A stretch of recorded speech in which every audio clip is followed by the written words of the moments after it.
तो hello friends, welcome back to my channel. और friend, आज की वीडियो सीरीज के अंदर हम लोग पार्ट सेकंड देखने वाले हैं इंजीनियरिंग केमिस्ट्री के इंपॉर्टेंट क्वेश्चन के। पार्ट सेकंड हमारा है। पिछले लेक्चर में हम लोगों ने पार्ट वन को अच्छी तरीके से देख लिया और आज हम लोग पार्ट सेकंड को देखने वाले हैं। लेकिन उससे पहले मैं फिर रिकमेंड करना चाहूंगा कि अगर आपने हमारे इंजीनियरिंग केमिस्ट्री के प्लेलिस्ट को एक्सेस नहीं किया है तो जरूर प्लेलिस्ट को एक्सेस करिएगा। प्लेलिस्ट का लिंक आपको नीचे डिस्क्रिप्शन बॉक्स में मिल जाएगा, आप वहां से प्लेलिस्ट को चेकआउट कर सकते हैं। ठीक है, तो आइए वीडियो को स्टार्ट करते हैं। तो टेम्परेरी एंड परमानेंट हार्डनेस हमें बताना है क्या होता है और किस तरीके से हम इसको डिफरेंशिएट करते हैं। तो temporary hardness is caused by the presence of bicarbonate of the calcium and the magnesium in water. यानी जो कैल्शियम कार्बोनेट होते हैं, यानी जो आपका कैल्शियम बाइकार्बोनेट और मैग्नीशियम बाइकार्बोनेट होता है, तो इसके अकॉर्डिंग ही, इसके वजह से ही जो है टेम्परेरी हार्डनेस कॉज होता है। जैसे कि आपके सामने ये चीजें दी गई हैं और इसको हम लोग टेम्परेरी इसलिए कहते हैं क्योंकि ये क्या करता है, रिमूव होता है बाय द बॉइलिंग। यानी इसको हम लोग बॉइलिंग के अकॉर्डिंग क्या कर सकते हैं, रिमूव कर सकते हैं। और इसके एग्जांपल्स भी आपके सामने यहाँ पे दिए गए हैं, तो जल्दी से हम लोग इसको कंप्लीट करेंगे। परमानेंट हार्डनेस किसके वजह से होता है, जब आपका प्रेजेंस होता है chloride and sulphate calcium and magnesium के अकॉर्डिंग, तब ये परमानेंट हार्डनेस होता है। और इसको हम लोग केवल बॉइलिंग के अकॉर्डिंग रिमूव नहीं कर सकते। इसके लिए अलग अलग प्रोसेस आता है, जैसे कि लाइम सोडा प्रोसेस है, जियोलाइट प्रोसेस है, आयन एक्सचेंज प्रोसेस है। ठीक है, और कई बार एग्जामिनेशन में डिफरेंस बिटवीन पूछ देता है कि what are the difference between the temporary hardness and the permanent hardness. तो ये डिफरेंस आपके सामने दिए गए हैं। ओके, अगला हमारा है क्वेश्चन नंबर वन का part B. Write a short note on the scales and slurs. यानी स्केल एंड स्लर्ज पे हमें क्या करना है, शॉर्ट नोट लिखना है। तो स्केल आपका एक हार्ड एडहेरेंट डिपॉजिट फॉर्म्ड होता है on the inner surface of the boiler. तो चूंकि हमने इसको पिछले लेक्चर के अंदर अच्छी तरीके से समझा है, तो इसका मैं केवल आंसर आपके सामने डिस्प्ले कर रहा हूँ। इसका स्क्रीनशॉट लेते चलिए और नोट्स को बनाते चलिए। ठीक है, क्वेश्चन नंबर सेकंड का पार्ट भी कह रहा है कि explain the ion exchange process of the water software with the net diagram. तो यहाँ पे आपके सामने आयन एक्सचेंज प्रोसेस का पूरा फंडामेंटल दिया हुआ है, आपको अच्छी तरीके से प्रैक्टिस कर लेना है और इसके कंप्लीट आंसर को आपको लिख लेना है। कोई भी आधा अधूरा चीज नहीं लिखना है और पूरा कंप्लीट चीजों को लिखना है, जिससे कि आपको कोई परेशानी ना हो और आप एग्जामिनेशन में बेहतर से बेहतरीन स्कोर कर सकें। ठीक है, और अगर कोई स्टूडेंट इतना कंप्लीट कर लेता है तो वो बेहतर तरीके से एग्जामिनेशन को क्लियर कर सकता है। ओके, तो परेशानी नहीं होगी। अगला क्वेश्चन हमारा है कि what are the boiler troubles. Boiler troubles क्या होते हैं और ये कैसे होते हैं, आखिर ये कैसे कॉज्ड होते हैं। हमें सजेस्ट करना है स्टेप्स को, जिससे कि हम मिनिमाइज कर सके बॉयलर के ट्रबल्स को। तो बॉयलर ट्रबल यहाँ पे दिया गया है, major boiler troubles and causes दिए गए हैं, जैसे स्केल फॉर्मेशन हो गया, स्लज फॉर्मेशन हो गया, प्राइमिंग एंड फॉर्मिंग हो गया, बॉयलर कोरोजन हो गया, कॉस्टिक एम्ब्रिटलमेंट हो गया।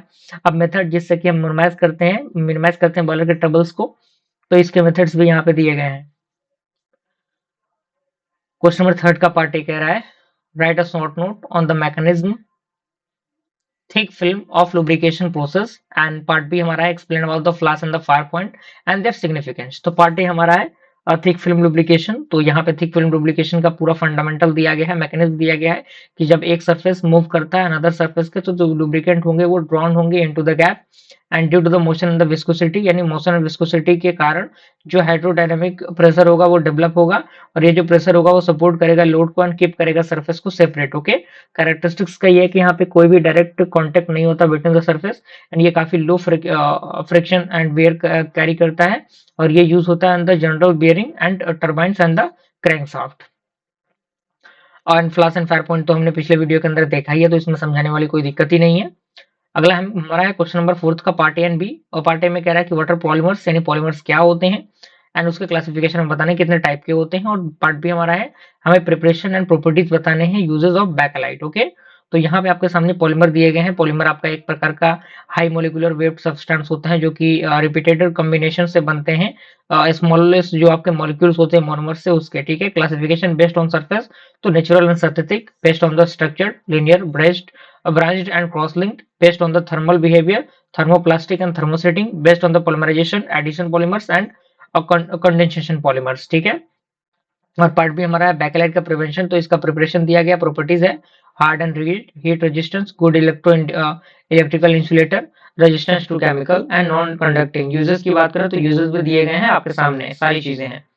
क्वेश्चन नंबर फिफ्थ का पार्ट ये कह रहा है कि what is oxidation corrosion and how does it take place and describe the mechanism of oxidation corrosion. And part B हमारा कह रहा है कि explain the water line corrosion and galvanic corrosion. यानी हमें इसके पूरे फंडामेंटल्स को बताने हैं। तो यहाँ पे उसका फॉर्मेशन पूरा दिया हुआ है, पूरा आंसर आपके सामने है, अच्छी तरीके से इसको देखिए, कंप्लीट करिए।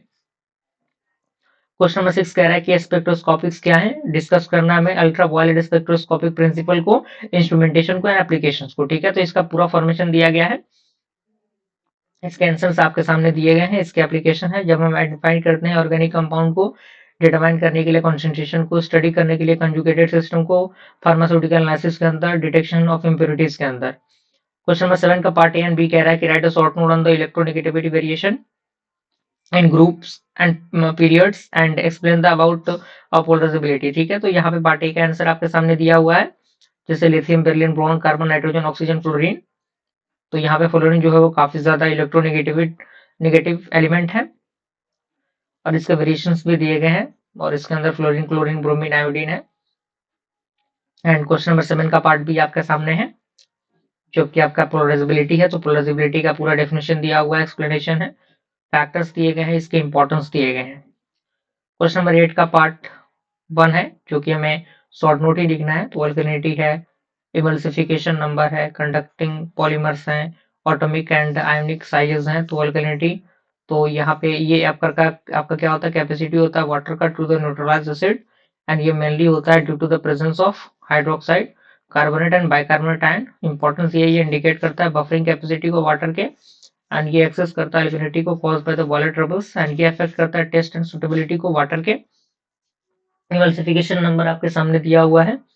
तो ये एक प्रकार का मिलीलीटर होता है ऑयल का जो को हम इमल्सिफाइड करते हैं by the 1 gram of the shop under the standard condition और इसके सिग्निफिकेंस दिए गए हैं और कंडीशनिंग पॉलीमर्स भी दिया गया है। उसके बाद आपका लास्ट है एटॉमिक एंड आयनिक साइजेस। तो यहाँ पे एटॉमिक साइज दिया गया है, ये एक प्रकार का डिस्टेंस होता है from the nucleus to the outermost shell of the एनोटम।